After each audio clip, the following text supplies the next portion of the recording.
Welcome to another episode of the Fine Leg Show, and we're live here from Kampala. We're not in Namibia, but we could be. We're only in Namibia online, and we're here to bring you another interesting episode talking about cricket in Uganda and world over, but basically in Uganda. My name is Dennis Musali, your host, and I'm joined by the usual suspects, Adonia Waibale and Davis Karashan. Guys, welcome to the show. Thank you, Dennis. Thanks a lot. Pleasure to be here yet again. Interesting. Last time we were here, a lot of cricket action happened, especially in the National League. Just to touch on it quickly, the Ladies National T20 League will be winding down this weekend, and of course, Aziz Damani have basically run away with it. They're on top of the table. The only interesting clash is going to be for the second position, where Sorority Challengers is facing Wanderers. They'll be playing in Chambogo, and they will be looking at fighting for that 500k. That will be won by the second place team. But Aziz Damani unbeaten so far in the season, and they'll be taking on Olira Cricket Club in their final game of the campaign. But you feel that they will go the whole season unbeaten if you go by form. And in the men's league, Wanderers will be taking on Challengers in Lugogo. SKPLS will be taking on SEC in Chambogo, and Northern Knights from Gulu will be taking on Aziz Damani 2 in Entebbe. Northern Knights will be playing their first game in the season. They're a new team from Gulu. Hopefully things go well for them so that they can be able to go through the whole season. One of the reasons I had there was the challenge of resources to get them to come to Kampala every weekend. Not a very cheap expense, about 1.2 million shillings that they need to make sure that they be able to come to Kampala every weekend, but hopefully they can be able to see through the season. SKPLS will be taking on SEC, a very good, interesting encounter. This is a relegation 6-pointer because SEC in their last game got a draw against Tornado B. So maybe if they beat up on SKPLS, they could make that challenge very, very interesting. And of course, Wanderers who are on top of the table will be challenged by Challengers. Challengers will need to beat Wanderers because in case they lose to Wanderers, they will virtually be out of the league title, having lost to Ceylon Lions earlier on in the season. So it's got some very interesting cricket this weekend in the men's league and also in the ladies' league. Guys, before we talk about the cricket cranes today, which is the main topic, which game are you looking forward to? SEC, SKPLS, of course, you're all Wanderers. You'll be interested in the Challengers game. But there's a small matter of Northern Knights Cricket Club from Gulu who are making their debut in the National Cricket League. This is the second team, I think, from up country that has to travel a long distance, given Nyakasura, who have to travel about 600 kilometers to come to Kampala. Gulu, I think, will be making about the same distance, and this is going to be their first time in the league. What do you guys think about teams from the regions actually having to travel all the way and play in Kampala? I think it directly speaks to Netufuna flow. But internet is so bad, my God. Do you know, even this so-called proclaimed Zuku Rawat, man, I was struggling at home.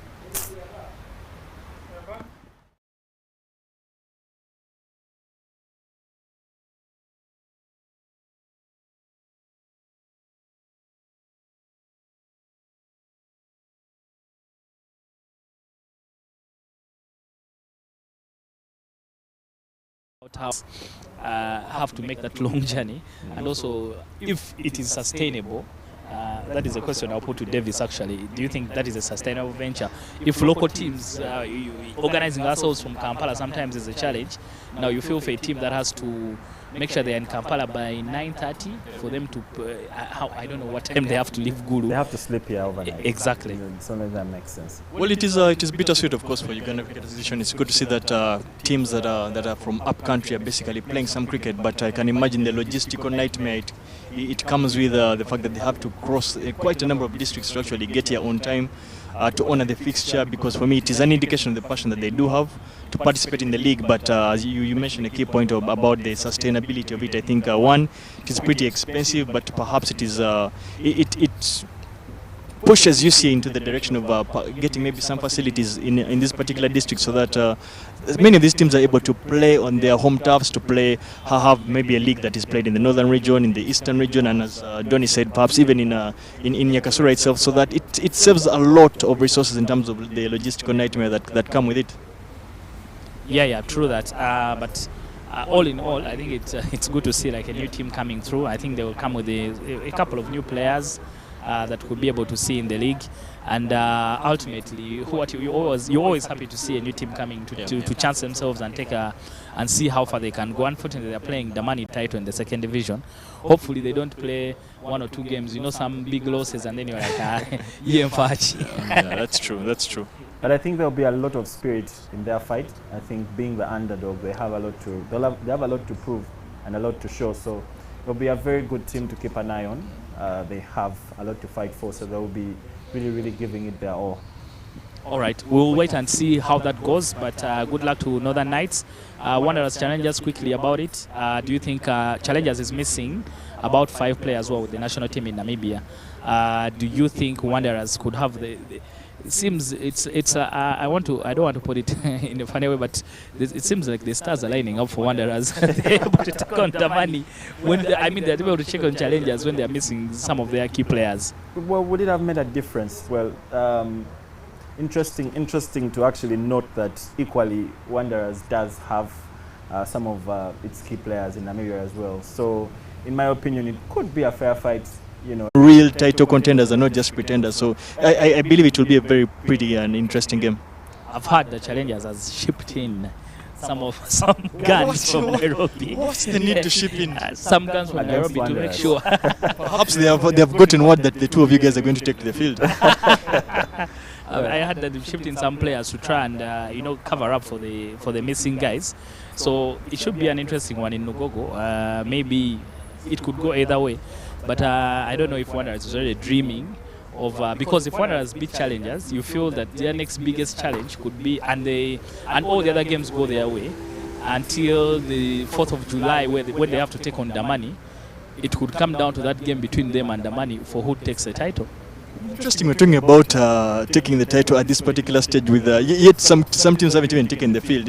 It's a bit sad, but as we've rightly stated, if Wanderers can pick up the win this particular weekend, one, it sends Challengers in a bit of trouble. They will have lost 2 games in this particular league, and we must remember it is a 1-round kind of season, so they will be in a lot of trouble. Their chances will have literally diminished, but it will basically set up a winner-take-it-all kind of final between Wanderers and Damani. Donia, you come from a marketing background. How does cricket attract fans back to games like this? You feel a game between Challengers and Wanderers is not your usual, it's not your ordinary game. It should be. That's just this season. Last season, it should be a top of the table clash. How does cricket get? What are some of the low-lying fruits that cricket can be able to feed on? And guys, you may not get 1,000 people to come and fill up Lugogo, but even 50 is a crowd for cricket. Well, I've always been a believer in products and developing products that can actually sell. So unfortunately for cricket, the format of cricket really does test the fun, especially the kind that we're playing, or the kind that we're talking about in this particular format. So I think there is a lot of work that needs to be done in trying to repackage cricket for the fun, for the average Ugandan fan. So this would take a little bit of deliberate effort to try and, what do we do in between games? How do we involve the fun in between the games? What kind of activities are happening, beyond the rope to engage? And I don't think the answer lies in cheerleaders. That is really putting lipstick on a pig. So I think we need to do a lot of soul searching, understand the fun, do a little bit of case studies, study, how did rugby do it? Basketball a few years ago had similar glory, Because last weekend that Pirates and Heathens game, those are 2 local teams. Yeah. Not two, the usual superstars, but the vibe was on another level. Yeah. So I think it's all about knowing who we're selling to and what we're selling. So cricket, the traditional cricket really will not bring your average fan. That will not happen. So we need to repackage the game and then also do the simple things, Wanderers has a game, but who's the first fan? The number 1 fan for Wanderers is, Wanderers. Yeah. So if even Wanderers can't get its maybe alumni, spouses, to come through to the game, or even guys who used to play for Wanderers to come through, then we will never get this ball rolling. Davis, you're the guys who play the game. Are you comfortable with, playing to empty crowds, playing for yourselves? Have we got to that level where we're not even deliberate enough to try and attract? It's not like he's new known people? anything else. For all his life, he's played to empty bleachers. Yeah, no, of course, he's just a job, but he's obviously right. We played a lot of our cricket behind literally empty stands, so it doesn't make much of a difference going into this particular season. You only get those one-off games, of course, sports cricket week, as it used to be in sports cricket week finals, whereby the ground at Kawowo would literally get action-packed and very full. A couple of Uganda games where you play to a sizable crowd, but generally speaking, most of our careers we play against each other. Literally, we're not even having any fans. But Donny, as you said, is the marketing guy, and I hope some of the things that he does talk about will put into consideration moving forward. But we'll be hopeful that we can get a couple of fans. Donny states that it's key for us to start with alumni, our own family members, get them into the stands. I hope eventually the product, the actual game itself, can actually get better so that it is marketable and commercially viable for sponsors to come and partner with Uganda Cricket. Yeah, I think there's not so much wrong about the product. I don't think it's about the product. Even some of no offense to them, but the games that attract crowds, even if it's football, the quality is not. It's not like you're going to go there and see some guy dribbling, scoring goals of the century. But there's something else I think that attracts people to go there rather than just the product. I was in Entebbe last weekend and Ceylon Lions against Kachi Tigers, and Nandi Kisho played a gem of an inning. He played a very, very good inning. Falaksha for Ceylon Lions as well. It was really a very good game, but ultimately it was just me and I think the most fans were the leg flies that kept the crowd. Maybe just to break down the product. So you're coming up against football, which is how old in Uganda? You know, this is literally the most known sport in Uganda. That product has sold itself from the minute it got here. Which, I would say we're comparing apples and oranges. Cricket, on the other hand, sophisticated. Football is played in 90 minutes, and that's it. Cricket, you have to wait. You have to wait 8 hours for these two guys, like people like to say, chasing around a small leather object that you cannot even perhaps really see from a distance. So the product is really extremely unique. But how do you keep that fun there for even half the time? They don't even have to stay the entire time. They can, if you actually get them to stay for 2 hours or for even 3 hours, that's a huge win, for someone who doesn't actually know that much about cricket. So the product needs to be consumable by the average Ugandan, which football is. Someone who will sit in front of a screen and watch 90 minutes of drab. Like, they will watch 90 minutes, but they will leave very happy. Time well spent. So that's unfortunately what we have to deal with. So the product needs to be reinvented. And by product, I mean not the game itself, but the league. If we talked about the league, how do we conduct the games on match day? What do we have? I was just seeing some marketing pre the game in Namibia right now. And if you look at the things that they've done, they've put water slides for kids. They've put there's a braai competition for families. So small things like that will get people to say, you know what, instead of staying home on a Friday, it's a public holiday, why don't I just drive out with my family, get the kids out of the house. Yeah. True that. Clearly, it's not about the product. It's about what else can bring fans to the ground. And on that note, by the way, Uganda won the Digital Fan Engagement Award for Africa for the campaign they ran for the baby cricket cranes. Did you mean to say the campaign we ran? The campaign for the baby cricket cranes at the World Cup, and of course they are part of 4 other nations to win the global award in totality. And we hope that maybe they can transfer that social media vibe to onto the ground. Does it come with money? How much money? I'm not sure if it comes with money, but at least I know it comes with a plaque. Oh yeah. Okay, we'll put it up somewhere. Yeah, and okay, moving quickly, that is what will be happening in the National League. If you have time, on Sunday you can pass by Lugogo. Wanderers will be taking on Challengers, and in Entebbe, in Chambogo, SK Pillars will be taking on SEC. There have been challenges on that Chambogo ground, but that's a topic for another day. I think it will be resolved in due time. But our main topic today are the cricket cranes who are in Namibia for their second tour. This is the second time they're going to Namibia. They will be taking on the Eagles of Namibia.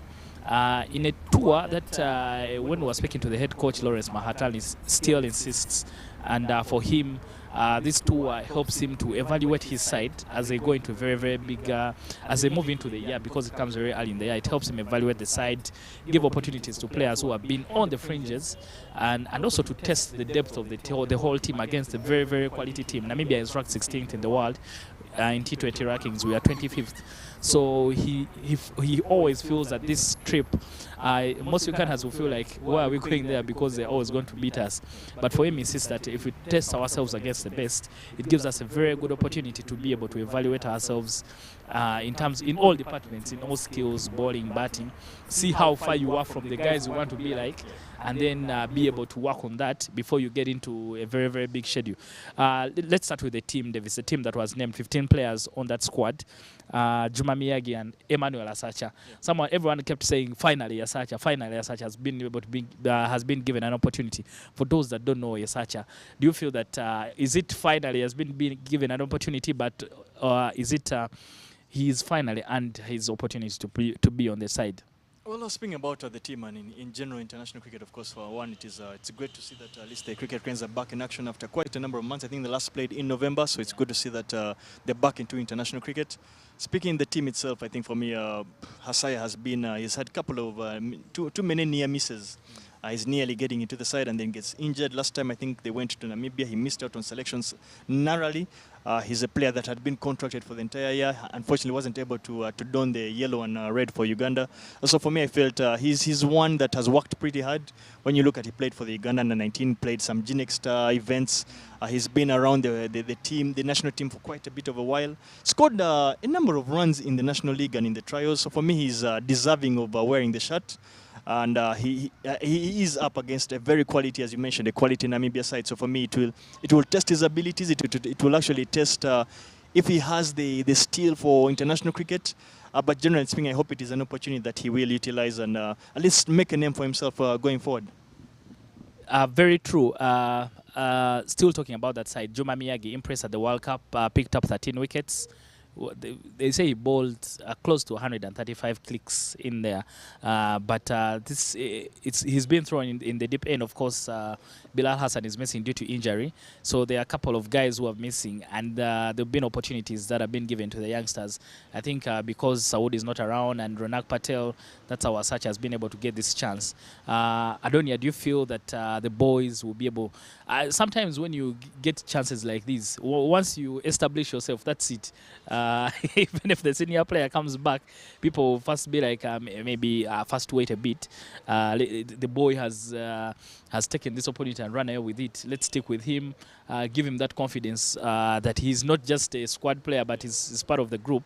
So you need to wait up until maybe he falters or something. What do you think about the team that was selected to Namibia? Well, I'll just start with the comment you just made. I find that there is something special about a player who's finally found their rhythm. And once the player gets going, it's very hard. It's very hard to stop them. And case in point here is Sesazi. Sesazi, one tournament after the other, has proven, to just build on, and he's kept on building. And I think today's innings are testament to that school of thought. So I'm looking at the team. Very, very, very interesting side. I think a lot of conservative Ugandans will be very happy to see almost an 80% black. No, let's be honest. There's a conservative school of thought that will be very glad to see, more black players getting a chance. I know this is a very sore topic, but it is what it is.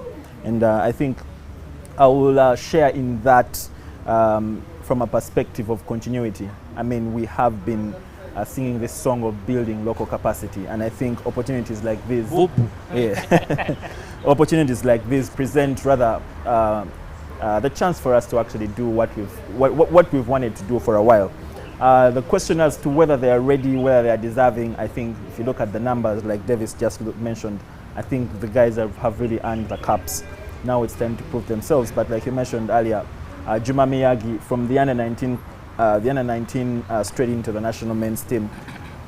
Curious though, would he have been the player that I would have chosen?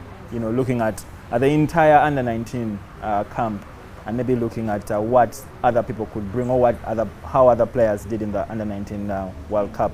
Maybe I would have selected someone else to, you know, but maybe the team needed something else, and maybe Miyagi fitted the bill better. Yeah. I think the need was really for Miyagi because they needed someone. The Uganda is no longer as blessed as. I remember when we played our under-19, we had we had Charles Waiswa, Emmanuel Isanez, Ruyange Jr., Patrick Ochan, Ronald Semanda, 3 guys who could really bowl some very good pace. But we are not that blessed anymore. So Juma Miyagi, he will need a lot of management and looking after for him to be able to carry the load of the team. Because with him, the other options are Cosmas Chewuta, who is also just coming into the side, and Richard Agamide, a very, very young pace attack to take on a very, very, very experienced and ambitious Namibian side. Davis, what are your thoughts? My thoughts, to be honest with you, is that I felt, for me, Miyagi had done excellently in the World Cup. That's just a couple of months ago. For me, if you look at the international record, he's perhaps he's the most informed international player for Uganda this year, because he went into the World Cup, and in my opinion, I think he totally dominated, especially him coming from an associate nation. He got a lot of recognition from a lot of the commentators. So for me, he finished among the top leading wicket takers in the World Cup. For me, that was a mark of the quality that he does provide. So for him getting an opportunity to go and represent, to get a full debut for the cricket Cranes, for me, one is a good reward for his efforts. But besides just the reward, I felt he does possess, in my opinion, he does possess some the qualities that perhaps he could not only just be a fast bowler, he could actually end up being a very, very perhaps dependable all-rounder for Uganda going forward. And it's important for us to learn, to take lessons from the last tour. The last tour that Uganda had to Namibia, Cosmas Chewuta was literally on debut. He went there, he got slaughtered. But today, in this particular game, if I'm not mistaken, he started off bowling 2 brilliant overs. He only conceded 3 runs up against a sizzling JP Kotsa and Stephen Butt. So for me, it just goes to show you that if these guys do get the opportunities, they will learn from those opportunities, and they'll only get better. So for me, it's good to see that Miyagi is in the squad, and I hope he gets a go. True that. By the way, the team is playing already. They are Uganda set 127 for 5, and they are 20 overs. And Namibia was cruising. By the time we get on the show, there was 62 for no loss in so many overs. They needed just about 68 runs off 70 balls for them to close out that match. But barring the result, if you look at yesterday, someone was asking me, Adonia, that who are the key batters in the team and who will be able to, without Sawood Islam and Ronak. Ronak scored a century last time they were in Namibia. So they were thinking that maybe the batting is not thin. I told them it's not thin, it's just inexperienced against coming up a very good attack. So the opportunities again for guys like Emmanuel Asacha, Simon Cesars. Simon Cesars wasn't in Namibia as well last time. Arnold Otwani didn't score so many runs on that tour, but this time he goes there without the burden of being the wicketkeeper of the side and also the captain. So he has a free mind. He could be able to express himself. What are your thoughts about can we score enough runs for us to at least winning one of those T20 games? I think would be very, very important for Uganda because it would give them a lot of ranking points. Well, I think it's not that, like you mentioned, it's not that we are short of assets. I think there is a lot of quality that we do have in those red, black and yellow. But it's about application now. It's going to come down to what does Simon Cesars do, you know. I like how they've been set up. Arnold Otwani opening with Simon Cesars, and right next to them in comes Kenneth Waiswa. So I really think this is the ultimate test for the batsmen, for the youngsters, and I think by the end of this innings we're going to have to go two ways. We're either go the direction where we are backing the youngsters, or we're totally doing away with them. And I would really love to see the outcome where we actually going we're backing this lineup of which I think is a very, very strong, solid lineup, and it gives us the foundation we need to actually keep Uganda, or if not, take Uganda to the next level. For me, I would go with the latter, making sure that we back the kids. And sometimes I think we are too impatient for results, which is, I mean, it's natural for humans to be impatient. But if we give them time and we don't play a lot of international cricket. There are not so many opportunities for us to expose the players. All we do is see them around the league and then they feel the internal games they play. But even when you see them in the internal games, they really look very good. The test for them is just 5 games. It's hard to write off someone after 5 games. So Davis, as someone who has played international cricket, I don't know. You could give us how long can we wait before we say that Davis is now ready? He's what we've been looking for. He just needed a lot of time. Well, my opinion really is I've never been sold on that gospel of the youngsters, the senior players. I've never been sold on that really. For me, I always liked to go with the best available players. As you said, you rightly stated that at our under-19 level, we had about 5 guys that were really bowling some electric pace, and these particular individuals, much as the under-19, they made the senior national team, not because the under-19s, but because of the quality they did provide to the national team. Same thing with a guy like Frank Nsobga, most experienced player, perhaps in Namibia, you would say, that has taken the field today. But he's not there because he's experienced. He's actually there because he takes care of the business. So for me, I've never been for what you guys are calling, to break it down to the senior players or the youngsters. The best available 11, regardless of their age, their color, their size, as long as they can do the job. For me, is we need to go in a competence-based model. But just to maybe belabor the point a little bit. Yeah. So and to disagree with Davis, taking care of the business is the job of the players. And there's someone else who should take care of cricket business, like someone who has perspective and perhaps they see the bigger picture. Someone is going to call it politics, but I mean, that politics has kept nations in contention of bigger things than just the next game. So should there be a balance, or today's game is more important than tomorrow's ODI status? That is, you're very right, and I think for me, by asking the coach or the team to do that role, I think you're asking for too much, because as Dennis stated, the international cricket is not too much. It's not too available. You have just about 5 games to literally 5 games that set up your next 2 years. So you do not have the luxury to play that kind of role. You need to find someone who is going to think and execute what you're talking about. But when guys take to the field, it is literally business. People are playing for their careers. So it's not exactly an avenue for you to try out too many things. It's literally 5 games of your lives, and that's about it. In terms of purpose of the trip, of course, for us to get better, if we play the guys who are better than us, we can only get better. We learn from them and improve. Is it worthwhile? Would you rather, go and play, okay, let's say Kenya, who are closer to us, or Tanzania, and get the good results to get the vibe going? The Cricket Cranes have just gotten themselves a partnership of about 240 million from Plascon. You want to impress your daddy, your daddy, as they would say. Does Namibia give us that? I mean, last year, one of the guys on the team said, why we want to play Namibia? Because our fortunes changed after playing them. So they are like good luck charm. So we need to keep playing them. Is the purpose the right one in terms of where the team wants to go to make sure that by playing Namibia? I think the intention is good, because the intention is, as you rightly stated, that when you play against a team or guys that are much better than you, you're certainly bound to get better, because you'll pick up on the habits, the lessons that they do provide to you guys, so you will get better. Teams go in different directions. Some go with, as you said, packaging the entire team to send it to play against another team that is higher. That's exactly what Namibia did at the time they played in the South African franchise for quite a number of years. They started off by struggling throughout their start, but eventually they actually started competing, not just making up numbers, and eventually they managed to get players that are taking care of their business right now. So there's that route. Other teams do not bother with the teams as a team. They go the mode of sending players, individuals, to particular setups, and that mode has also worked. So it's for me, the bottom line is that the purpose is driven on playing a higher standard, because that playing at a higher standard guarantees you improvement. Adonia, you're a brands man. you or take a cent Wolaba would it, and you're also part of cricket, is it is the result that important to the partner, or I mean the overall the importance of the partnership is just beyond the results?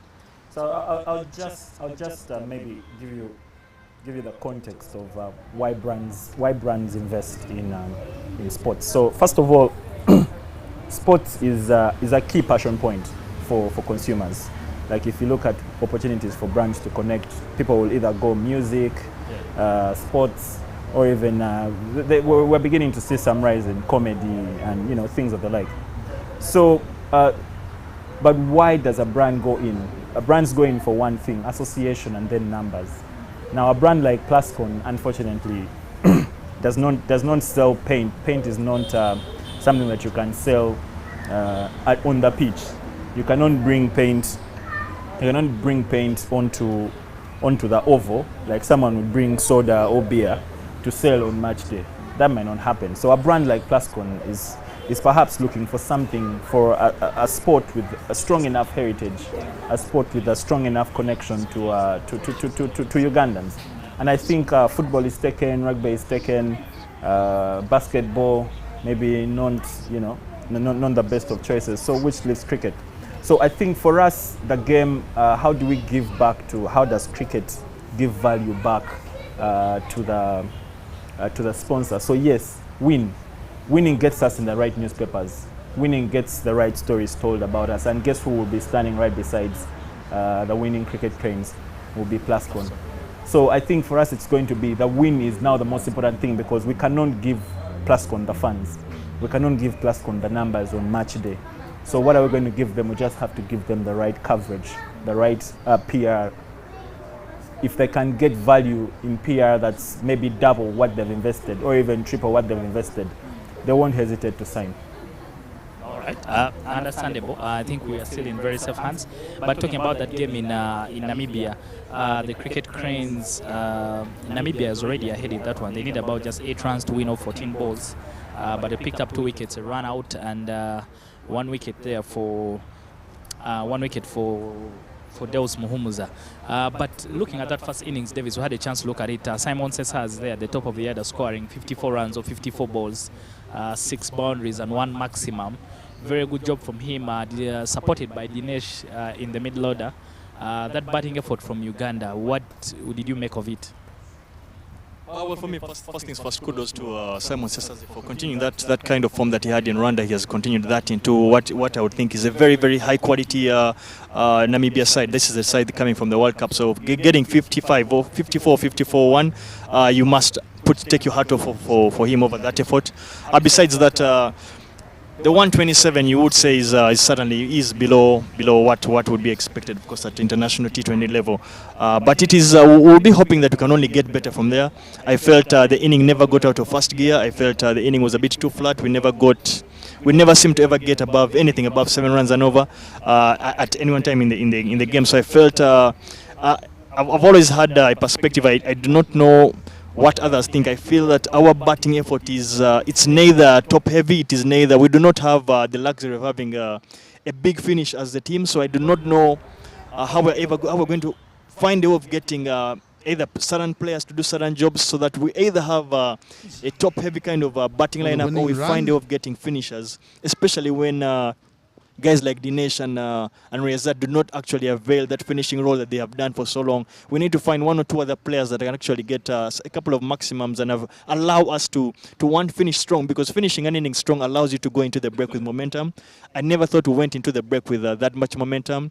127 at United Cricket Oval is, in my opinion, was below par, so we're always going to struggle to get ahead of the game against Namibia. Namibia won the toss and elected to bowl first. Strange when they are the home side. I thought maybe they would have a go at us, but they decided to bowl first. What was the thinking behind that decision? I wouldn't find that a bit too strange. I think Namibia generally they have good batting tracks. They have their grounds are very good to chase runs on, because especially the batting unit that they do have, they must have felt that whatever that Uganda gets, on this particular ground, the wicket is fantastic. The outfield is lightningly quick. They must have felt that whatever the Uganda get, we should be able to get that in record time. And as day follows night, they've managed to chase our 127. Adonia, were you impressed by how we were able to pace? We didn't pace the innings that much. Of course, losing Otwani on the first ball of the day must have hurt the team plans a bit. But Simon Sesazi and Kenneth Wise, the youngsters, put on a partnership of 51 before Kenneth lost his wicket. But I mean, what did you make of the innings? We scored just about 48 runs in our last 5 overs. Considering, okay, if you're comparing that to what we see in the IPL, where the other day Pat Cummins, the Kolkata Knight Riders didn't even need the last 4 overs of the game because they finished the game in 1 over. What did you make of our batting? I mean, Namibia is really a very, very good bowling side. We saw that in the World Cup, and some of the bowling was really very top drawer. But we are struggling to come up with the goods against. I mean, we are struggling to come up with big hits against some very, very good quality bowling. I think I'll just start it off with. I don't know.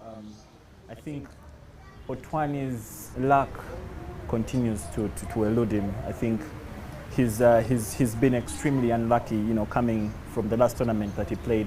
In the Yellows, I think he scored about 1 run again, or just under 10, I think, and that terrible luck continues to plague him. So I think I would agree with you on that, because he doesn't play bad shots to get out. He's not getting out to bad shots.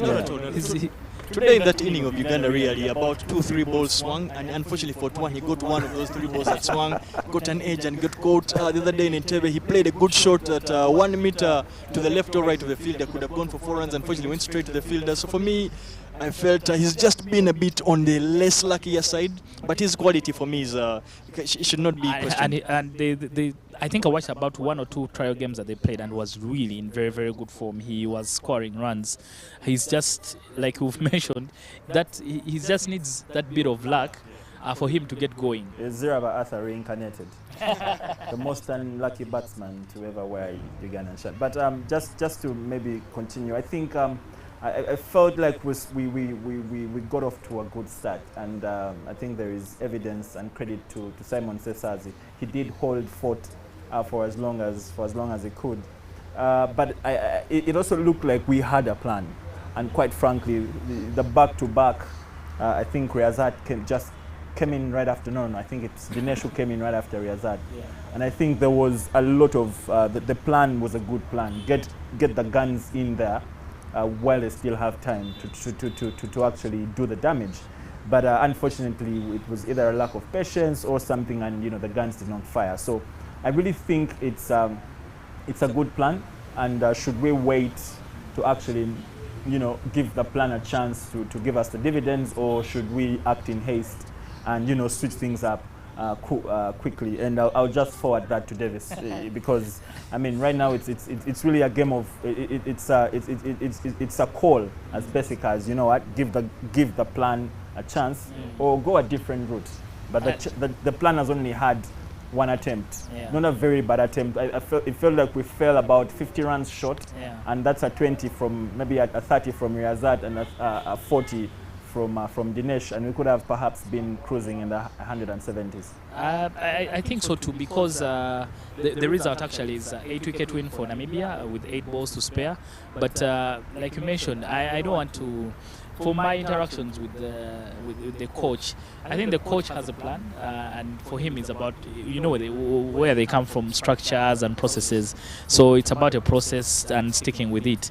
Unfortunately for us who are not part of that process, and maybe we don't understand it, we will be quick to pounce on the result and try and come up with either excuses or reasons for failure. But I feel that I mean, we've seen Simon. There were skeptics about him being in the side, but once the coach had faith in him and threw him in there, he's now. I think he has that. He feels that he has the backing of the coach and his trust. So he's trying to make sure he delivers on that. So maybe there are a few things he needs to work around his game to make sure he becomes a complete.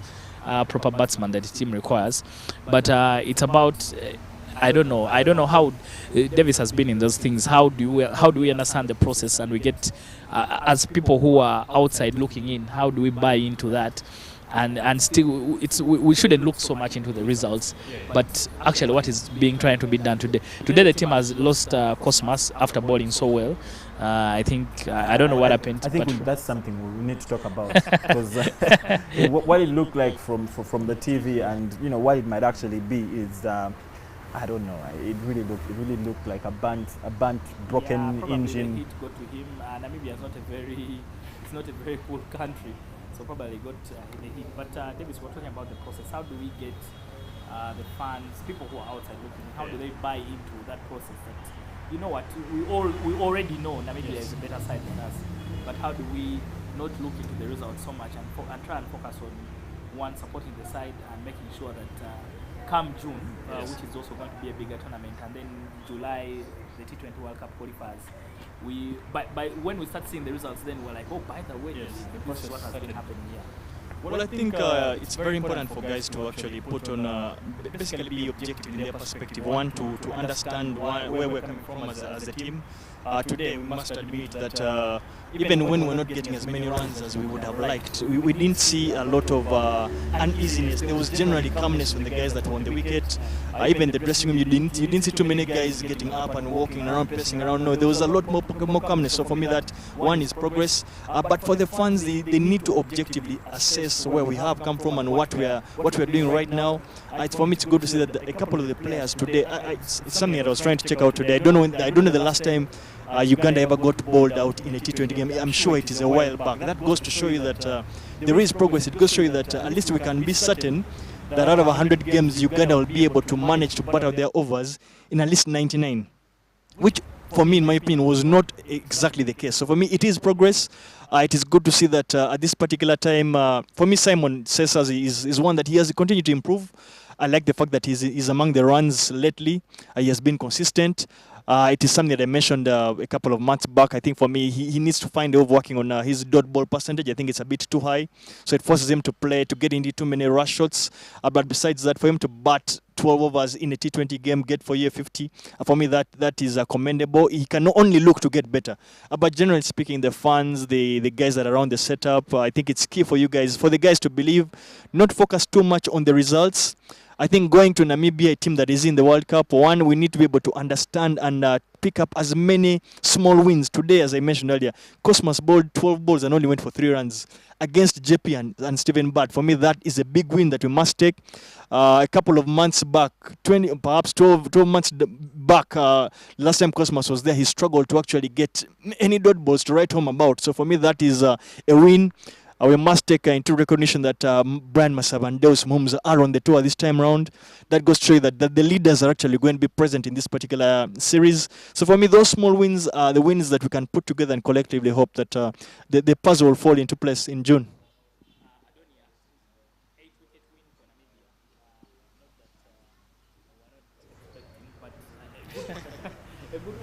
A good contest from the team, pushing the game even towards the end. Namibia got home with 8 balls to spare, but a lot of opportunities in there. Deus got a ball, Riazat got a ball as well. Uganda playing tomorrow in the morning, another T20 game, and then they'll wrap up the T20 series, another game on Sunday before they start the ODIs from the 12th and the 13th. To raise the level, to take it a notch higher up in terms of performance, what do we need to do to take into the next 2 games? Well, contrary to the skepticism that is around me from yourself and Davis, I kind of going into this inning, I actually did have a bit of hope. Just watching Cesazi and Kenneth go about their innings. And it was really a matter of upping the tempo at some point, and going for those big overs, and which we didn't get. I mean, if Riazat, Alisha and Dinesh had actually clicked, we could have potentially been having a different In my conversation. perspective, I actually like it when Riyazat Elisha and Dinesh do not exactly get us out of jail, because it allows an opportunity to the other guys. Today, you must recognize, say Frank Kankwasa had a couple of balls, so the fact that the other two guys have not fired, it allows the rest to actually step up and actually grow some big ball punts. Davis, they're not there. They're not there to give others opportunity to step up. The whole point is that you can't exactly rely on them the whole time. No. Other players as well need to step up. They're better off left in Kampala. No. The point is one guy's failure allows an opportunity to the next man. But Davis, that is operating in a state of crisis. But that is the reality, that they're not always going to get you out of jail. But they should always get us out of jail. That's not the reality. You need to stay cognizant of the reality. They should always get us out of jail. They are the gun players that we have on the team. Otherwise, the reality of life is that they will not always do so. So other guys need to step up. How many times did which example can I even Not give? even the great MS Dhoni always got India out of the way. He normally did, but when he didn't, other guys had to step up. His wins were more than That's my point. But when he failed, someone else had to step up. Yeah, but I mean, there should be a shortage of opportunities for others to step up, more than and what's it called? An influx of opportunities for others to step up. But today I like the approach of Simon and they were brave. They were charging some of the ballers, and I think those are things that we like to see. Like Davis is mentioning, if Ronak was around, maybe Kenneth Wise wouldn't have that opportunity. But now he's getting that opportunity. He batted about 30 deliveries or so, and scored about 18 or 16. But they were very useful runs given the situation in which he had to walk in on the second ball of the series. And he took his opportunity. He was brave enough, and they did give a lot of. There were no dropped chances. I think Simon scored his 50 without offering an opportunity, chanceless. So for me, those are things that I like to see, and if they work well for them now. I'm thinking that when they get to crunch games, Netherlands in Zimbabwe, the USA in Zimbabwe itself at home crowd and fans, they're able to step up and get the job done, rather than them not being able to have that opportunity. And when we get to Zim, you're asking them. Here is my problem. Here is my problem with this train of thought. We are operating in an emergency kind of mode. Now, be it as it may that emergencies do emerge, right? The reality of the matter is that if I've been contracted, or if I'm on the team to do a job, I'm on that team to do that job. Should my failures show up, they should show up in a reduced percentage. I should be able to deliver the goods, so that I do not create the crisis that miraculously lead to the growth of other players. Let the coaches focus on the growth of other players. Let not the game throw us in a situation where players must rise up to the occasion. No, I think the birth of good players, while those situations do actually lead to what we're talking about, but it should not be the plan. That is not the plan that gets us to ODI. Obviously, it could not have been the plan. It definitely wasn't the plan. But Johnny, you and I really must at least admit that these guys have actually they have done the job most of the time. Right. Yeah, so one or two bad games for me would not be too much of a worry. It's too early for me to be concerned about them. But generally speaking, I think 127 managing to push Namibia to get it to even just 8 balls to go. I felt decent effort at a ground that is very quick outfield, very good wicket. I can only hope that the performance of the cricket players continues to improve for me. It's those small wins that I would like to take. Yeah, totally agree. Yeah, exactly. Second game tomorrow. Emmanuel Asacha is on that side. The guys who are not playing today: Emmanuel Asacha, Henry Senyondo, Richard Agamire, and the youngster Juma Miyagi. Unless something happens between now and tomorrow morning to Cosmos, maybe Juma may be given a chance to go out tomorrow. Henry Senyondo continues. We saw the trend in Rwanda. He was one of the change players in and out of the side. I've always thought he's supposed to be on your starting 11. Davis, what are your thoughts about that? I think it totally depends on one. There's no doubt about the quality that Henry Senyondo comes in with. He's picked up quite a number of wickets for Uganda in the last 4 or 5 years.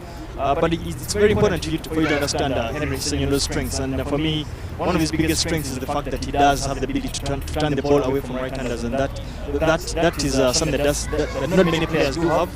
But you must equally be able to assess the conditions of wherever you're But playing. you mentioned Namibia has a lot of left-handers. Is it leaving him out? Was it tactical in that way? I don't think it was. One, Namibia carries a lot of left-arm fast bowlers. They only have Bernard Scholes, who is the left-arm spinner. But generally speaking, I think Henry Senyondo's strength are largely around a wicket that provides a bit of some patches for the spinners. If he can manage to turn the ball, to get the ball to turn away from the right-handers, I'm not too sure if the Namibian conditions will be able to do that. The Namibian conditions, the wickets are pretty flat.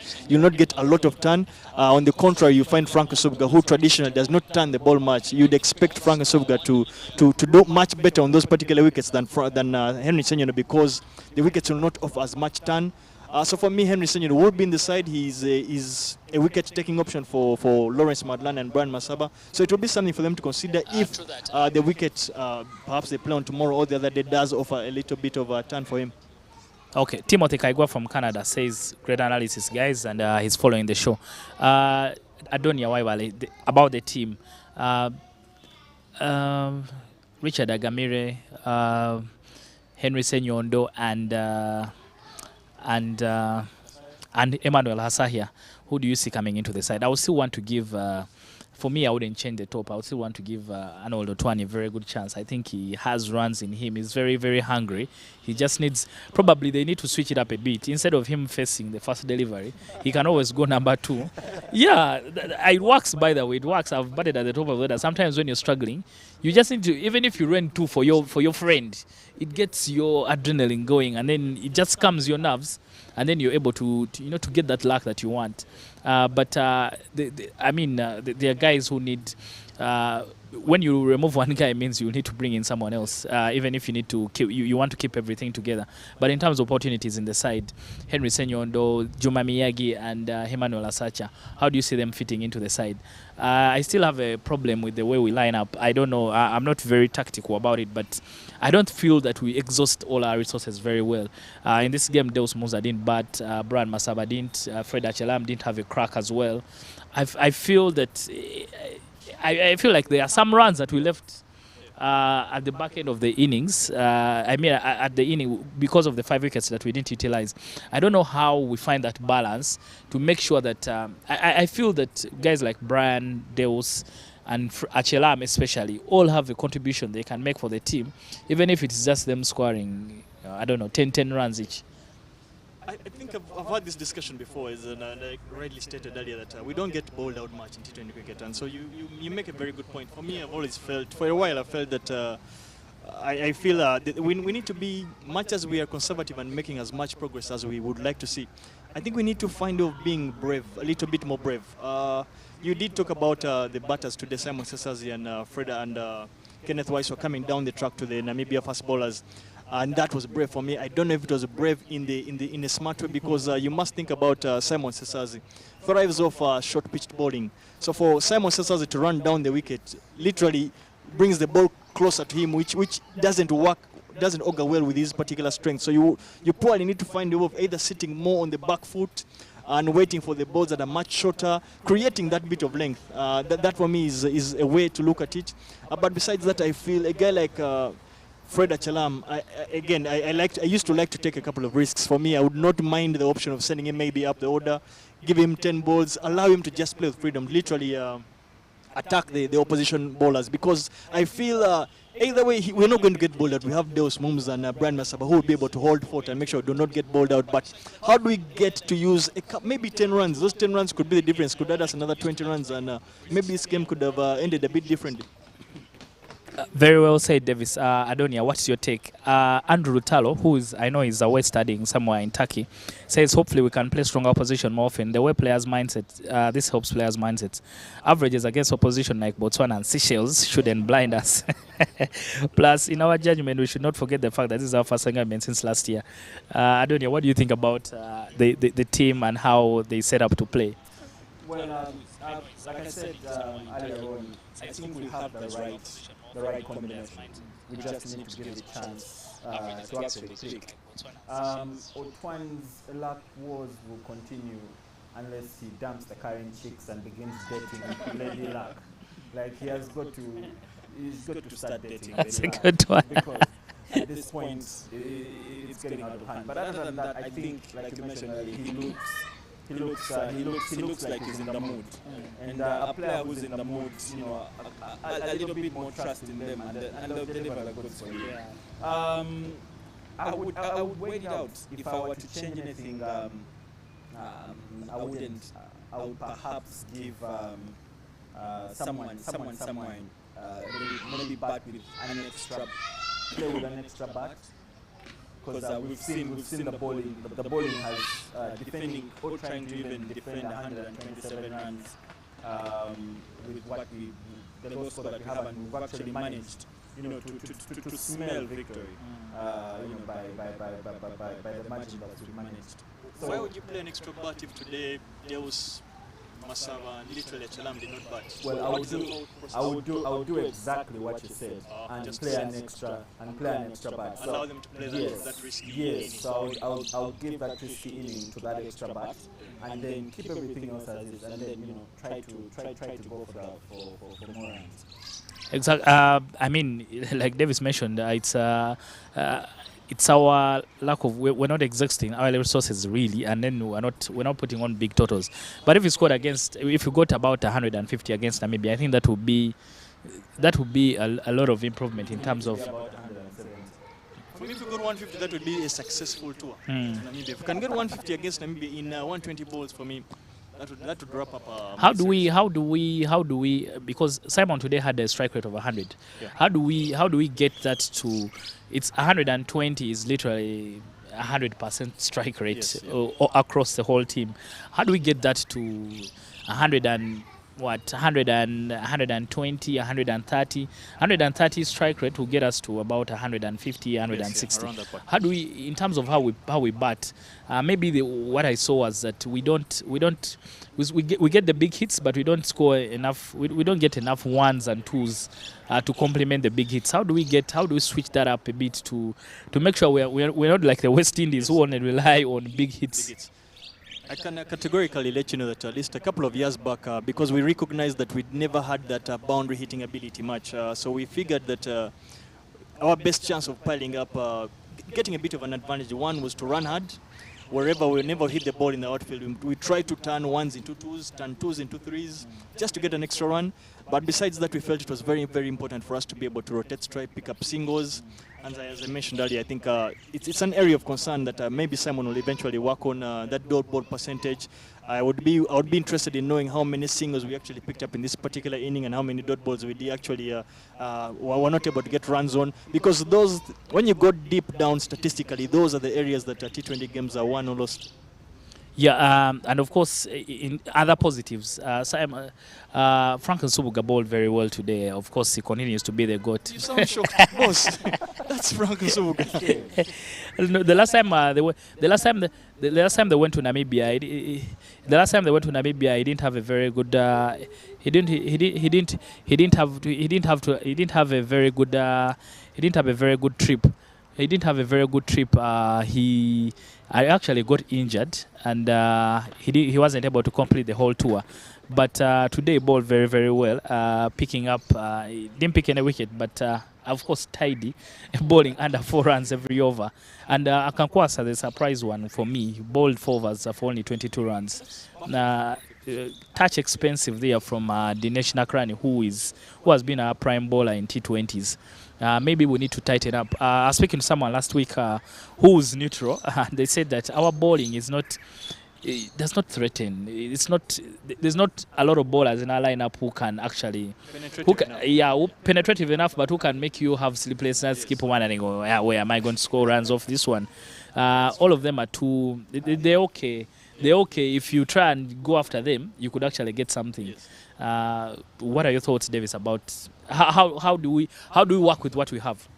I think it would be the right question. Well, I don't think that person is really wrong. I don't think that they are wrong. It's been that way for a while. I think it's been a couple of years. Last time round we had that kind of ball, a threatening kind of ball that we had in the Ghana lineup. I think it was Charles Wisewa. When Charles Wisewa was still swinging the ball in that big, he was bowling at good pace. He sent quite a number of shivers down many teams' batting lineups. But ever since Charles has moved out of the side, he's probably busy right now. It's created that lack of that penetrative bowler, the bowler that you can always rely on to be able to pick you wickets. And that is an area of concern. So how to beef that up? Perhaps you need to work collectively, ensure that much as you may not be that penetrative, collectively you need to find a way of either keeping runs down or managing to build pressure from either end so that you force batters into reckless shots and force batters to get themselves out without you having to actually necessarily penetrate. That is an area that perhaps we could work on. But I know I played against a number of teams that were never strong with the bowling. You look at the Omans, the Bermudas of this world, they were never very, very strong with their bowling units. But when with bat in hand, they showed their dominance. So that is an area. It's another area perhaps we would also look at. Ideally, they score a lot of runs to just try and back up their bowling. To literally compensate for their lackluster bowling. So you bowl reasonably, just enough, not to go for too many that may be out of reach. But when you get the bat in hand, you're able to actually compensate and smash totals. Should that be our approach? That we score 400, knowing we can give a 380. What would it take to actually create such a player? I would like to think that Cosmas looks like a player with the ability to become that messenger of shivers, in our bowling unit. Is he short of what it takes? Is he short of the skill? What would it take to get a player like Cosmas to be that player for us now? Because as it stands, maybe Bilal doesn't deliver the same feeling, but Cosmas with that height and that presence and that pace, maybe a couple of years, he could be that player for us. Well, for me, allow me to preach a gospel I've preached for a long time. I think you need to get the players out of this particular setup. Get them into environments whereby they are forced to learn to swing the ball. The Ugandan conditions here, for some reason, they don't allow you to swing the ball much. The ball doesn't swing past perhaps 6-7 overs here in Uganda. So you need to take them to conditions whereby they will learn the art of swinging the ball, because when you swing the ball, you become more penetrative. As I just mentioned, that was the strength of Charles Waiswa. So you need to get guys like Miyagi, Cosmas, Cheuta to actually get to conditions and learn to swing the ball, not just for 1-2 overs, but to be able to swing the ball for quite some time, so they're able to penetrate and also be able to pick up skills like bowling at the death, bowling Yorkers. Today we saw the Namibians put on a massive display of bowling slower short balls. Those are skill sets our bowlers did not actually execute today. So when you get out of areas like these, you get into positions that teach you to better your skill sets. So for me, that's an area that could help our bowlers. Very true. As we wind up the show today, what do you guys think? What could be success for us on this tour in Namibia? What would success look like? As I said, for me, success for the cricket fans for me on this particular tour would be to push Namibia. We may not necessarily get the wins we might want as Ugandans, but if we can push Namibia and make sure by the time we do leave Namibia, at least the Namibians do respect us a lot more. If we can manage to continue we scored 127 today, if we can get that into the 130s or eventually even get to the 150s, for me, that would mean we would have had, in my opinion, would be a successful T20 series. In the ODIs, if we can manage to get one win, that would be perfect. But even if we do not get the wins as we might have wanted, if we can manage to push Namibia and push them to limits whereby they might have not have expected, for me that would be a successful tournament. True. Adonia, what would success look like for you? Who are some of the names that you want to see put their hands up and show some kind of presence in Namibia on this tour? I think I would love to really see the debutants show up. I would love to see the debutants make some form of impression, on not just the coach but the world. Obviously for themselves first, but for the cricket cranes as well. I mean, it's about time we actually put players out there and players that can actually stay. We've had this thing where we have so many one tournament wonders and they disappear in the fray. So I think for me that would be a win to see a few of the players who are debuting, for Uganda, come back here and be consistent, and they're actually vying for June. Is it June? Yeah. Vying for a spot, threatening the status quo to actually show up for that tournament. But also, I think we've been victims of not playing out our overs in the ODIs. I think we've fallen short a lot on that front. So I think that's something that would really be a win for us to actually play out a lot of our overs in the ODIs. We don't struggle with it in the T20s. So I really think it's been a belief that the more you stay out there, the more you score. So I would like to see that, and I really want to use that as the benchmark for success. I am optimistic that it will not. I'm not going to be picky whether it's the T20 or the 50-over game, but just a single win for us would go a long way in sending the right message to the world, and then also giving the team the momentum and the confidence they need to go into the tournament in June. Davis, this is the only trip that the team has before they play here at home, and we know how playing at home has been for the last two tournaments. So you say, because you're on the other side and we're on this side, the last time, not the last time we played at home, but this is the only trip that the team, the only test, I would say, not trip, maybe there will be a couple of others, but this is the only real test that the team is going to have before they play here at home in June. Is it enough for us to make a decision on whether we stick with Miyagi, we stick with Agamire? Do you feel it gives the technical team enough information for them to be able to make the decisions on who will be the final 14 at home? My opinion, I don't think this is the kind of trip that is that the technical team could actually use to assess who will probably take the field, especially in the 50-over tournament, the World Challenge League. One, because this is largely a T20. When you look at the 5 games, we're playing 3 T20s, so it's largely a T20 series. And the ODIs are just 2 ODIs. Someone could get one bad decision, the next game they run out. So I don't think that for me would be ample time for them to be assessed. But I want to believe that the technical team, but by this stage, or by this time, they already know a couple of guys that they will be hoping to work with in that particular tournament. So for me, I do not think this one tournament for me, this one series for me, I do not think is necessarily I wouldn't call it as the main building tour to that particular tournament. So for me, I believe the unit that we do have, the players that we do have, over the number of games they've played, one in the trial games, over the games they've played, the last Challenge League B, the games that they'll play this time around. For me, that should be there's so much data that the selectors and the technical team can use to actually pick the best available 14 or 15 to take the field for Uganda. Donny, your final take on that Namibian trip. Next time we'll be here, the team will already be back in Kampala. Your final take on how you feel, how important this trip is to the tournament that will be here in June, considering, and something I've always wanted to ask, I don't know, we've played a lot of T20 cricket, and the tournament in June is a 50-over tournament. How do players naturally transition? How do you manage how, in terms of skill, some of us were not very good T20 players, so it was always very easy to go back to... Bad is the word you were looking for. It was very easy to just reset to normal settings of 50 over. How do the players, just in terms of their skills, how do they make sure that... because the way you bowl in a T20 ideally will be different from how you bowl in a 50 over.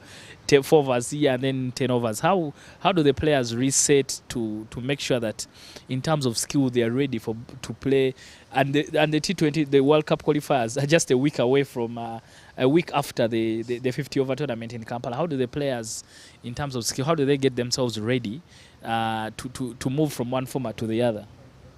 I think as a bowler who has never bowled in any really worth mentioning tournament, but I would like to believe it's really just about the mind, and I think and knowing what work you have to do, and I kudos to UCA for setting up a little bit of structure. So I know the team has got some form of tactical team around them, to help them plan for games. So I think it's going to come down to how do I shift, like you mentioned, the mindset from one game to another and do the business. But the business will always be laid out. The coach will always have the plan, and the coach will always know, or the team will always know who can help them execute that plan better.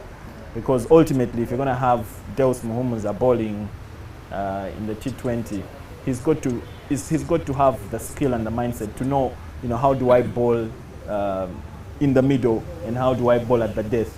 Part of the skills that Davis was saying, the team needs to pick up.